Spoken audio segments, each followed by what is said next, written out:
Corona काल में आम जनजीवन बदला तो साथ ही बदला सियासत का ढंग भी। सूबे की सियासत में तेजी से बदलाव देखने को मिल रहा है, वो भी जब राज्य में उपचुनाव की रणभेरी बजने वाली हो। सियासी हलचल होना लाजमी है। 24 सीटों पर उपचुनाव होने हैं। दोनों ओर से एक दूसरे को पटखनी देने की जोर आजमाइश है। लिहाजा सियासत सिंधिया और कमलनाथ पर टिकसी गई है। जी हां, ज्योतिरादित्य सिंधिया बनाम कमलनाथ, कुछ ऐसी दिखाई दे रही है प्रदेश की सियासत। कभी पोस्टर वॉर तो कभी ट्वीट वॉर के जरिए जंग से छिड़ी हुई है। कांग्रेस लगातार सिंधिया और उनके समर्थकों पर हमला कर रही है। जनता को मैसेज देने की कोशिश है कि सिंधिया और उनके समर्थकों ने पार्टी को धोखा दिया और बीजेपी का दामन थामा। इतना ही नहीं, खुद इस उपचुनाव के दंगल में दिग्गज नेता सामने आ गए हैं। दूसरी ओर बीजेपी जनता से वादे पूरे न होने और सिंधिया को सम्मान न मिलने की बात पर जोर दे कांग्रेस को घेर रही है। दोनों ही राजनीतिक दल मुद्दों से हटकर इस चुनाव को कमलनाथ वर्सेस सिंधिया कर इसका रुख मोड़ने की फिराक में है। कांग्रेस की कोशिश चुनाव में पूरी तरह सिंधिया और उनके समर्थकों के खिलाफ माहौल बने, तो वहीं बीजेपी भी पूर्ववर्ती सरकार की नाकामियों को जनता के बीच पहुंचाने की कोशिश में है। News desk IND 24।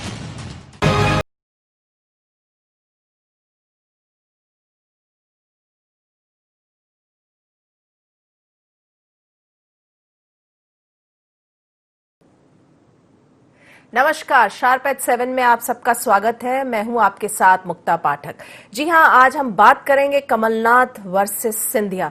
2018 में जब मध्य प्रदेश में विधानसभा चुनाव हुए थे तो उस समय नारा था माफ करो महाराज, हमारा नेता शिवराज। लेकिन अब ऐसा लग रहा है जैसे कांग्रेस कह रही हो माफ करो महाराज, क्योंकि जो दिख रहा है वो दिख रहा है कि इस बार की जो लड़ाई है, जो उपचुनाव होने हैं 24 विधानसभा सीटों में मध्य प्रदेश में आने वाले दिनों में, हालांकि तारीख तो नहीं आई है लेकिन मुद्दे बहुत हैं, बयानबाजी है, आपस में जो है खींचतान है, किसको मिलेगा टिकट, कौन रहेगा उम्मीदवार, बहुत सारी बातें हैं, मुद्दे भी हैं। लेकिन इस वक्त जो बहुत क्लियर, काफी सारे कंफ्यूजन्स भी हैं कि टिकट किसको मिलेगा, लेकिन एक चीज जो क्लियर, जो अब बहुत साफ होती नजर आ रही है कि इस बार का जो उपचुनाव रहेगा वो कमलनाथ वर्सेस सिंधिया रहेगा। इन दोनों नेताओं को हमने 2018 के विधानसभा चुनाव में साथ साथ देखा, एक मंच शेयर करते हुए देखा, और इन दोनों की जो गठबंधन थी उसके कारण जो था ग्वालियर चंबल संभाग में जो है कांग्रेस को विजय भी मिला था, काफी सारे सीट्स मिले थे जिसका श्रेय सिंधिया को जाता है। लेकिन अब दोनों आमने सामने हैं, तो जब दोनों आमने सामने हैं तो क्या रहेगा, किस तरह की तस्वीर रहेगी, तो इसी विषय पे आज हम चर्चा करेंगे। कमलनाथ वर्सेस सिंधिया। हमारे साथ फोन लाइन में जुड़ गए हैं, हमारे साथ हैं राजवर्धन सिंह दत्तीगांव, हमारे साथ हैं ब्रिजेंद्र सिंह राठौड़, और मेरे साथ स्टूडियो में मौजूद है editor in chief Sunil Srivastava ji. आप सबका शार्प एट 7 में बहुत बहुत स्वागत है। सबसे पहले तो आपके पास आऊंगी, राजवर्धन सिंह दत्तीगांव जी, क्या कहेंगे आप इस बार की जो अगर हम कहें जो उपचुनाव में जो तस्वीर दिख रही है वो ऐसी दिख रही है जैसे कमलनाथ वर्सेस सिंधिया है, एक समय ये दोनों साथ थे, अब दोनों आमने सामने हैं। जैसा सबको विदित है कि जो घटनाक्रम घटा 2018 से वर्तमान तक, निस्संदेह आपको भी ज्ञात है और तमाम सर्वे जितने भी हुए थे 2018 के चुनाव के पूर्व, उन सर्वे ने बड़ा स्पष्ट रूप से कहा था कि कांग्रेस में सबसे लोकप्रिय चेहरा थे ज्योतिरादित्य सिंधिया जी, और इसी तहत कांग्रेस हाईकमान ने उनको पार्टी का प्रचार का मुखिया भी बनाया। और अगर आप पूरा डेटा देखें कि कितनी सभाएं उन्होंने कहां कहां करी और उसका सफल पार्टी को क्या मिला, और निसंदेह ही ये तथ्य है और सत्य भी है कि 3 से 4% वोट युवाओं का, महिलाओं का सिंधिया जी के चेहरे को देख के, सिंधिया जी की वक्तव्यों को सुन के, तमाम बातों से, उनकी मेहनत के तहत कांग्रेस पार्टी को मिला। और तत्पश्चात जो अपेक्षा थी जिन भी कार्यकर्ताओं और मतदाताओं ने उनकी बात मान के, उनकी बात सुन के कांग्रेस को समर्थन किया, सबकी अभिलाषा थी कि जब सत्ता आएगी तो कहीं न कहीं उन्हें उस बात का के लिए सम्मानित किया जाएगा और ये सब चीजों को ध्यान में रखा जाएगा। लेकिन दुर्भाग्यवश जैसे जैसे समय जाता गया और अंत में उनका अपमान हुआ और अपमान की परिणति ये हुई कि उनको आखिर कांग्रेस से अलविदा कहना पड़ा। और इतिहास गवाह है कि शब्दों के बाण तीर तलवारों से गहरे होते हैं। समूची महाभारत उस पर हो गई। तो आज हम जहां हैं इसलिए हैं वो इसी कारण है कि उनको सम्मान नहीं मिला। जी, आपने कहा जो 2018 का चुनाव था, सिंधिया जी के चेहरे और उनका जो जिस तरह से जिस तरह से उन्होंने सभाएं ली, उसके प्रति जो आकर्षण था वो जो है वो पूरा वोट बैंक पे तब्दील हुआ और वोट मिले आप लोगों को।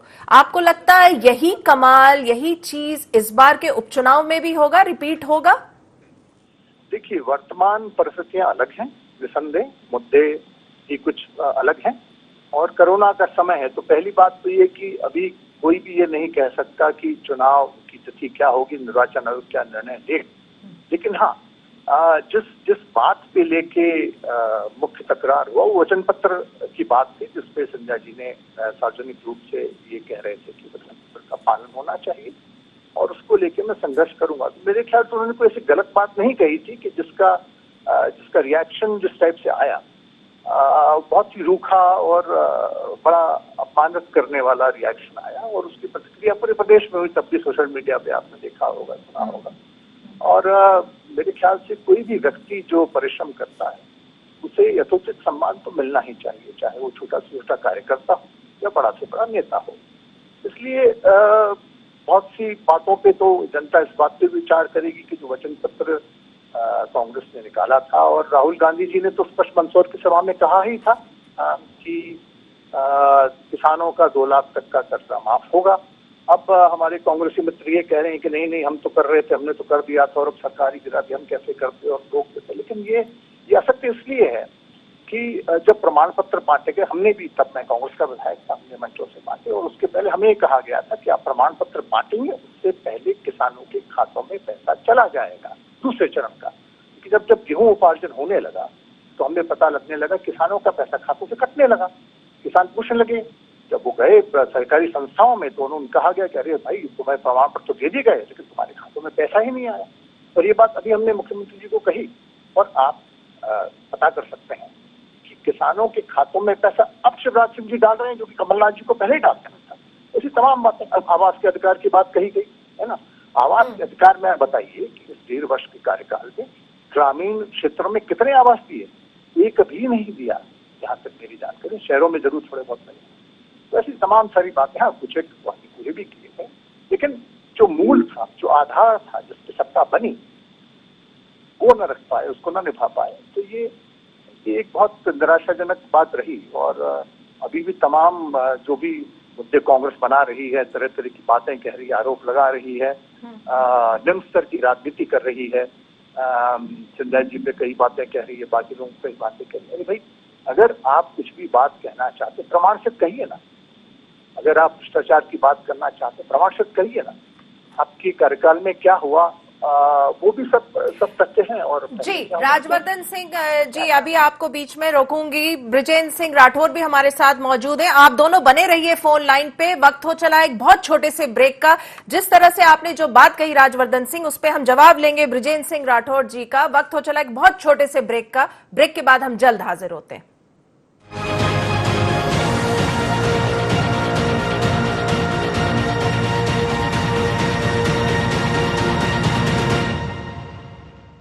बाबा इलायची को जैसे चखा तो लगा कि लाइफ के हर टेस्ट में होना चाहिए प्लेजर।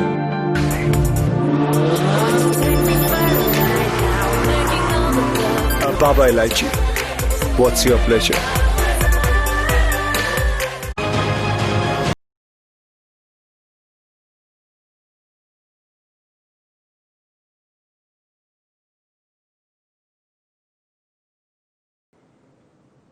ब्रेक के बाद आप सबका एक बार फिर से स्वागत है। शार्प एट 7 में हम बात कर रहे हैं कमलनाथ वर्सेस सिंधिया।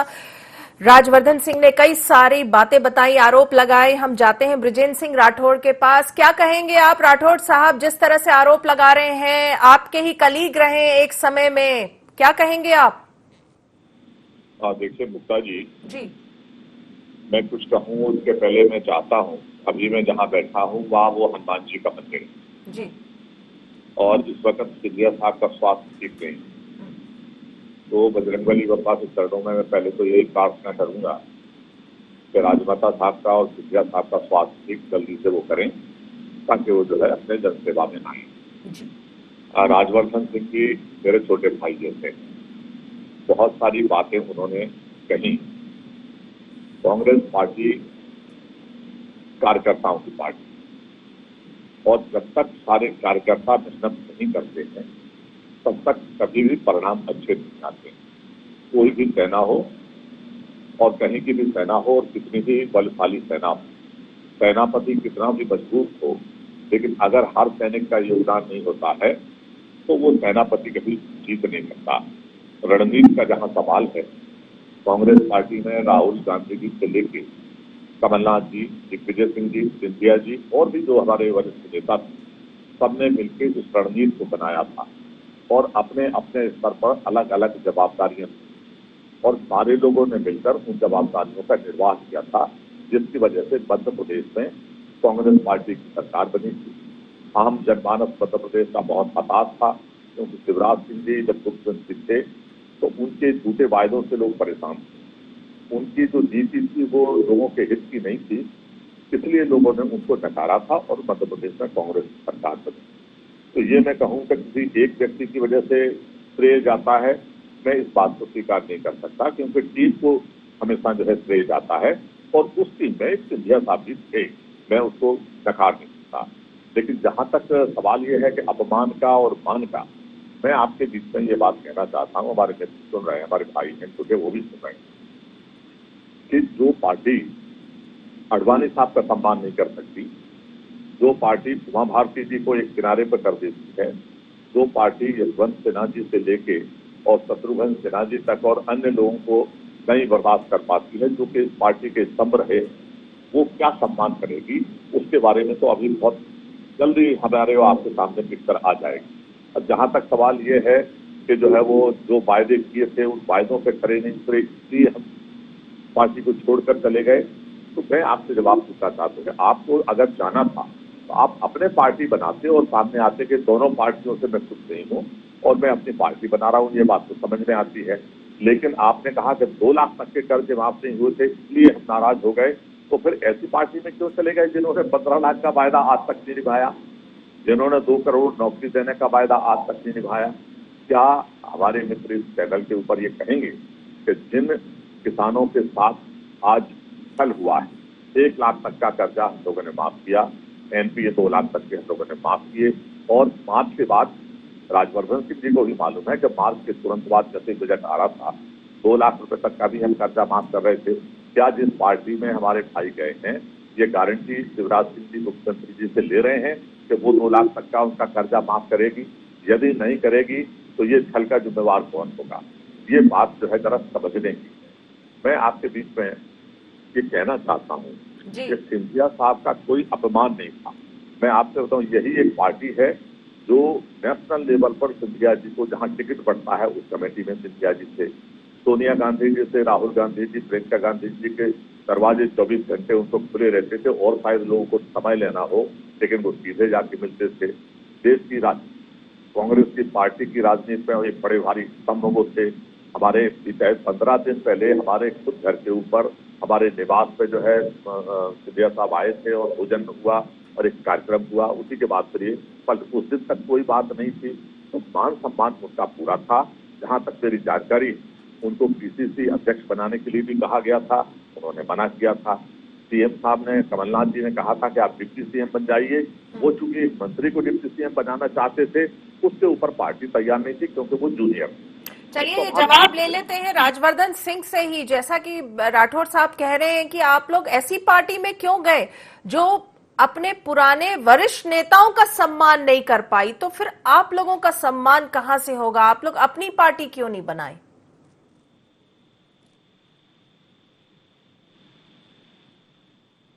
राजवर्धन सिंह, मुझे लग रहा है फोन लाइन में कोई प्रॉब्लम है। मैं सुनील जी आपसे पूछूंगी, आपने सुना भी, राजवर्धन सिंह को भी सुना आपने, राठौड़ साहब को भी सुना, जिस तरह से राजवर्धन सिंह ने आरोप लगाए फिर राठौड़ साहब ने जवाब दिया, आप क्या कहेंगे? देखिए मुक्ता जी, पहले तो जो हमारा मुद्दा है कि सिंधिया वर्सेस कमलनाथ वर्सेस सिंधिया, तो ये जो चुनाव हैं, जो उपचुनाव हैं, ये कमलनाथ वर्सेस सिंधिया होने ही वाले हैं, क्योंकि मुद्दे भले ही इस उपचुनावों की अगर हम बात करें तो स्थानीय स्तर के जो मुद्दे हैं वो तो रहेंगे, लेकिन सबसे बड़ा मुद्दा रहेगा कि आखिर ऐसी क्या स्थिति रही कि जो स्थानीय जनप्रतिनिधि जिनको चुना गया था उन्होंने दल बदल किया या पार्टी छोड़ी, क्या कारण थे, क्या स्थितियां थी। दूसरा, जिस प्रकार से बात हो रही, बृजेंद्र सिंह राठौड़ जी ने कहा कि जो पार्टी अपने वरिष्ठों का सम्मान नहीं कर सकती वो इनका क्या करेगी। तो क्योंकि हमने उदाहरण भी देखे, चाहे हम लक्ष्मण सिंह की बात करें, नाराज होकर कांग्रेस से भाजपा में गए थे लेकिन वापस कांग्रेस में ही आना पड़ा, चौधरी राकेश सिंह हैं, प्रेमचंद गुड्डू हैं, बालेंदु शुक्ल हैं, तमाम ऐसे बहुत सारे उदाहरण हैं जो भाजपा में गए लेकिन उसका रहन सहन या चाल जो भी रही हो उनको समझ में नहीं है और वापस कांग्रेस में आना पड़ा। लेकिन अब अगर यहां पर बात हम करें, जिस प्रकार से बात हो रही है कि सिंधिया वर्सेस कमलनाथ, तो 2018 के चुनाव में कैंपेनिंग में हमने देखा है एक साथ रणनीति बनाई गई, एक साथ अलग अलग मोर्चों पर, चाहे कमलनाथ की बात करें, ज्योतिरादित्य सिंधिया की बात करें या दिग्विजय सिंह की बात करें, अलग अलग मोर्चे पर जवाबदारियां निभाई और सभी की एक सामुदायिक नेतृत्व के साथ ही कांग्रेस को जीत मिली, अकेले बल पर किसी की जीत नहीं मिली। अगर सिंधिया जी, आपको रोकूंगी 1 minute. Rajvardhan Singh ji phone line पे हैं। राजवर्धन सिंह, राठौड़ साहब का ये कहना है कि आप लोगों ने अपनी पार्टी क्यों नहीं बनाई? अगर सम्मान की बात थी, आप लोग ऐसे पार्टी में गए जो अपने पुराने वरिष्ठ नेताओं का सम्मान नहीं कर पाई। हेलो जी राजवर्धन सिंह, क्या कह रहे हैं आप? राठौड़ साहब का ये कहना है कि आप लोग ऐसी पार्टी में गए जो अपने पुराने वरिष्ठ नेताओं का सम्मान नहीं कर पाई। वहां पे आप लोगों का सम्मान कैसे होगा? सिंधिया का सम्मान कैसे होगा? आप लोग अपनी पार्टी क्यों नहीं बनाई? ये राठौड़ साहब की सोच है। वैसे मेरे अग्रज भी हैं और हमारे रिश्तेदार भी हैं, उनको प्रणाम करता हूँ।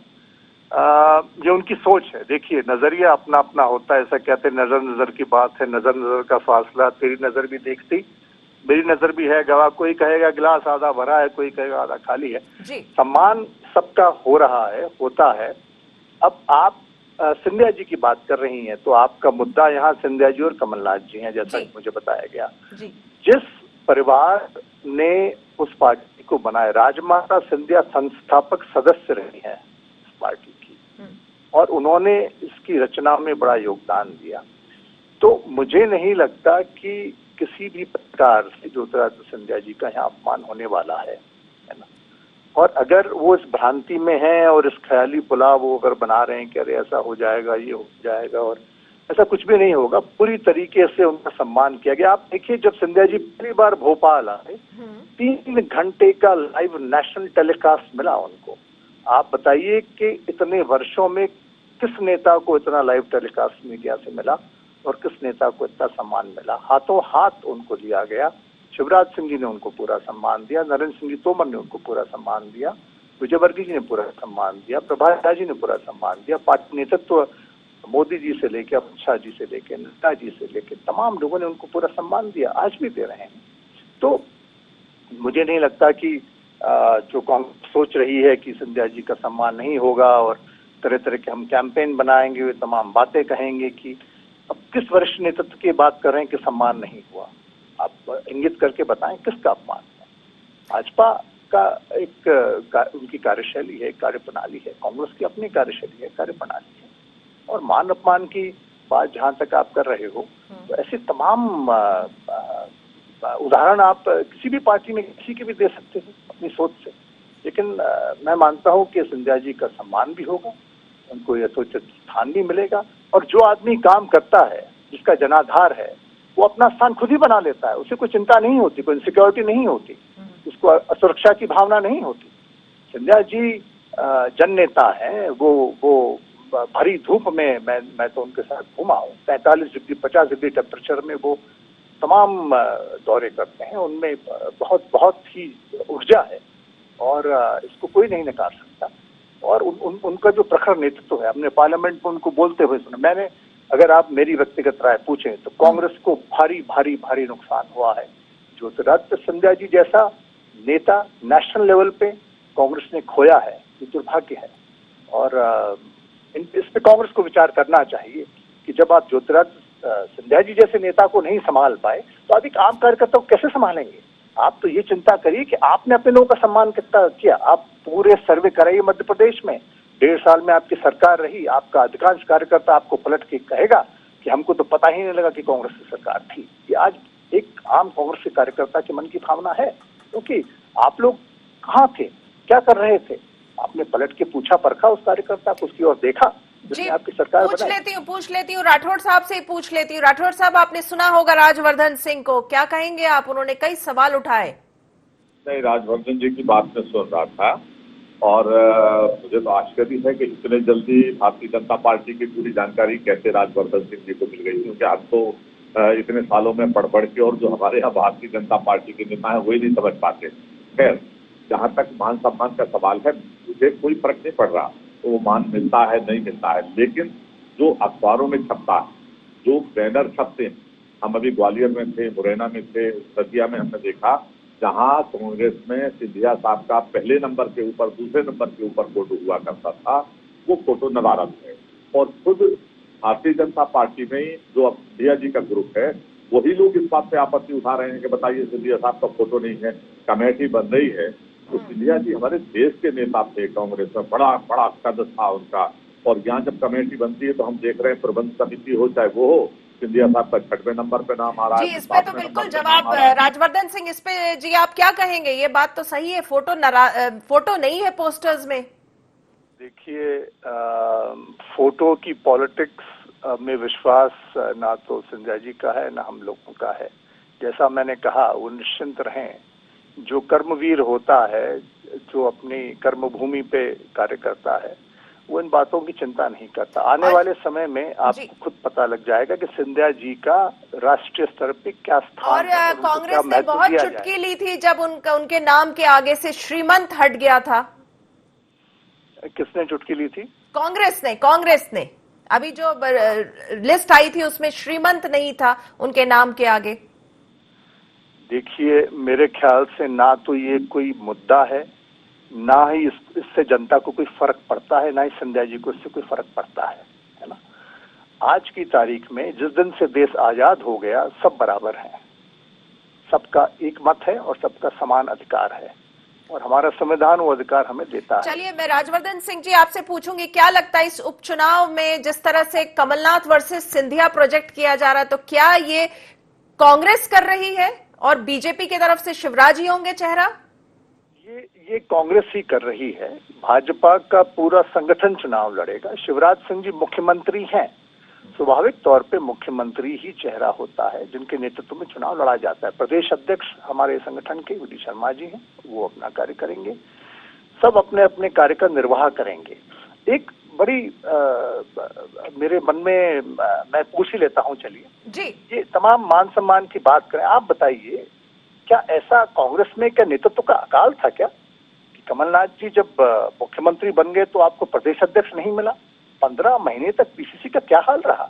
चलिए राठौड़ साहब, आपसे जवाब ले लूंगी, पूछना चाहूंगी जो अभी पूछा है राजवर्धन सिंह ने, एक लाइन में अगर आप जवाब दे पाए क्योंकि समय की कमी है। देखिए, ये चुनाव जो है सत्य और असत्य पर लड़ा जाएगा। ये खुददारी और गद्दारी के ऊपर ये चुनाव लड़ा जाएगा, इस पर कोई फर्क नहीं पड़ता, क्योंकि वही सिंधिया जी गुना में भी चुनाव लड़े थे, रिजल्ट आपके सामने है। तो वो बहुत बड़े चेहरा नहीं है। ये चुनाव कमलनाथ जी वर्सेस सिंधिया जी नहीं है, ये चुनाव जो है गद्दारी वर्सेस खुददारी होगा। मैं आपसे कह रहा हूँ, ये चुनाव जो है खुददारी वर्सेस गद्दारी होगा। सुनील जी, बस एक लाइन में आपका आखिरी कमेंट। देखिए मुक्ता जी, तमाम तरीके की बातें हो गई हैं, और जो जिस प्रकार से टैगलाइन जो बृजेंद्र सिंह राठौड़ जी कह रहे कि खुददारी और गद्दारी मुद्दा रहेगा, तो इसी मुद्दे पर चुनाव लड़ा जाएगा। और जैसा राजवर्धन सिंह कह रहे कि सिंधिया जी बहुत बड़े राष्ट्रीय नेता हैं, राष्ट्रीय चेहरा हैं, इतना नेशनल और रीजनल टेलीविजन पर उनको कवरेज मिला, पोस्टर की राजनीति नहीं करते, तो सामेर में भी सिंधिया जी के पोस्टर से फोटो गायब है। और अगर बात ये हो रही है कि अगर पोस्टर और चेहरे की राजनीति नहीं करते तो राजवर्धन जी को ये गिनाने की जरूरत नहीं थी कि 3-3 घंटे का राष्ट्रीय कवरेज या चैनल्स ने उनको दिया है। तो कुल मिलाकर अगर नकुलनाथ वहां से छिंदवाड़ा से चुनाव जीत सकते हैं लोकसभा का, तो सिंधिया जी इतना बड़ा चेहरा होते तो वो भी अपना चुनाव जीत सकते थे। चलिए, ये शार्प एट 7 में वक्त हो चला है इस डिस्कशन को खत्म करने का। कमलनाथ वर्सेस सिंधिया। राजवर्धन सिंह आपका, बृजेंद्र सिंह राठौड़ जी आपका बहुत बहुत धन्यवाद, आप लोगों ने हिस्सा लिया। जिस तरह से जो बात हो रही है, ये उपचुनाव जो है उसमें जो है ऐसा नजर अब आ रहा है कि कमलनाथ वर्सेस सिंधिया होता जा रहा है, क्योंकि कांग्रेस भी चाह रही है। जिस तरह से अभी राठौड़ साहब ने कहा कि भले ये कमलनाथ वर्सेस सिंधिया हो ना हो, लेकिन मुद्दा जो रहेगा वो खुददारी वर्सेस गद्दारी रहेगा।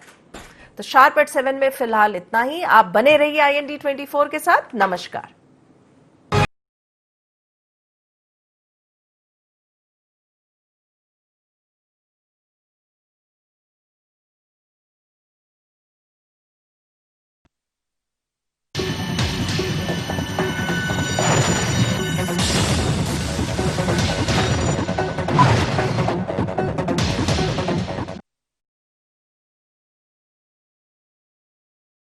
इलायची को जैसे चखा तो लगा कि लाइफ के हर टेस्ट में होना चाहिए प्लेजर।